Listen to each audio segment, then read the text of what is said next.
क्या एक राज्य इतना जल सकता है कि इंसान इंसान का दुश्मन बन जाए? क्या पहचान और जमीन की लड़ाई इतनी खतरनाक हो सकती है कि हजारों लोग अपने ही घर छोड़ दें? क्या सच में एक वीडियो ने पूरे देश को झकझोर दिया था? और सबसे बड़ा सवाल, आखिर मणिपुर में ऐसा क्या हुआ जो मई 2023 से लेकर आज तक पूरी तरह शांत नहीं हो पाया? ये कहानी है भारत के एक खूबसूरत लेकिन दर्द से भरे राज्य मणिपुर, जहाँ पहाड़ों और घाटियों के बीच सिर्फ प्रकृति नहीं बल्कि गहरी सामाजिक और जातीय दरारें भी मौजूद हैं। मणिपुर उत्तर पूर्व भारत का एक छोटा लेकिन रणनीतिक रूप से बेहद महत्वपूर्ण राज्य। यहाँ दो बड़े समुदाय रहते हैं, मैतेई और कुकीजो। मैतेई लोग मुख्य रूप से इम्फाल घाटी में रहते हैं, जबकि कुकीजो समुदाय पहाड़ी इलाकों में बसे हुए हैं। सदियों से दोनों समुदायों के बीच एक अनकहा तनाव रहा, जमीन, पहचान, आरक्षण और राजनीतिक शक्ति को लेकर। लेकिन ये तनाव अचानक हिंसा में कैसे बदल गया? कहानी शुरू होती है मई 2023 से। 3 मई 2023 एक ट्राइबल सॉलिडेरिटी मार्च निकाला गया। ये मार्च कुकीजो समुदाय द्वारा किया गया था, जिसका उद्देश्य था मैतेई समुदाय को अनुसूचित जनजाति का दर्जा देने के विरोध में प्रदर्शन करना। जैसे ही ये मार्च आगे बढ़ा, हालात बिगड़ने लगे। छोटी छोटी झड़पें अचानक बड़े दंगों में बदल गई, घर जलाए जाने लगे,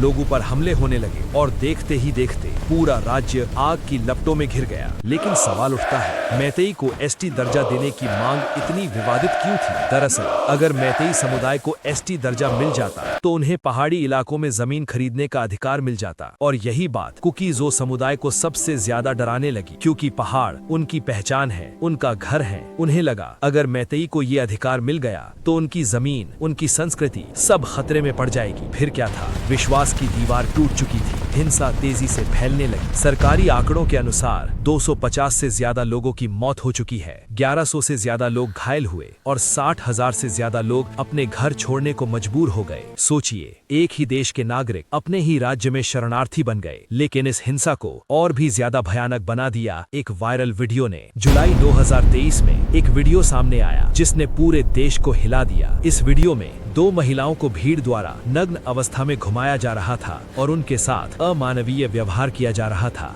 ये घटना इंसानियत को शर्मसार कर देने वाली थी। ये स्पष्ट करना जरूरी है, सोशल मीडिया पर कई तरह की अफवाहें फैलीं, जैसे जिंदा जलाने की बात, लेकिन आधिकारिक जांच में इस तरह की घटना की पुष्टि नहीं हुई।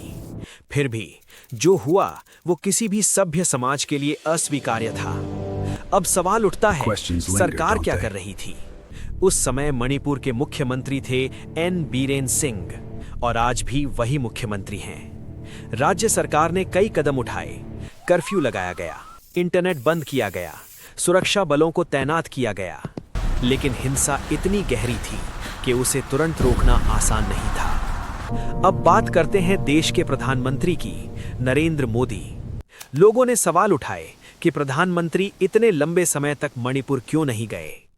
करीब 2.5 महीने तक उन्होंने इस मुद्दे पर सार्वजनिक रूप से कुछ नहीं कहा। जब वायरल वीडियो सामने आया, तब जाकर उन्होंने बयान दिया और घटना की कड़ी निंदा की, लेकिन तब तक बहुत देर हो चुकी थी। दूसरी तरफ कांग्रेस नेता राहुल गांधी मणिपुर पहुंचे। उन्होंने राहत शिविरों का दौरा किया, पीड़ित लोगों से मुलाकात की और उनकी समस्याएं सुनी। इससे राजनीति भी तेज हो गई। एक तरफ सरकार पर सवाल उठे, दूसरी तरफ आरोप प्रत्यारोप का दौर शुरू हो गया। लेकिन इस पूरी कहानी में सबसे ज्यादा दर्द किसे हुआ? आम लोगों को, वो लोग जिनका राजनीति से कोई लेना देना नहीं था, वो बच्चे जिन्होंने अपने घर जलते देखे, वो महिलाएं जिन्होंने अपनों को खोया, वो बुजुर्ग जो आज भी राहत कैंप में जी रहे हैं। आज 2026 तक स्थिति पहले से कुछ बेहतर जरूर हुई है, लेकिन पूरी तरह सामान्य नहीं।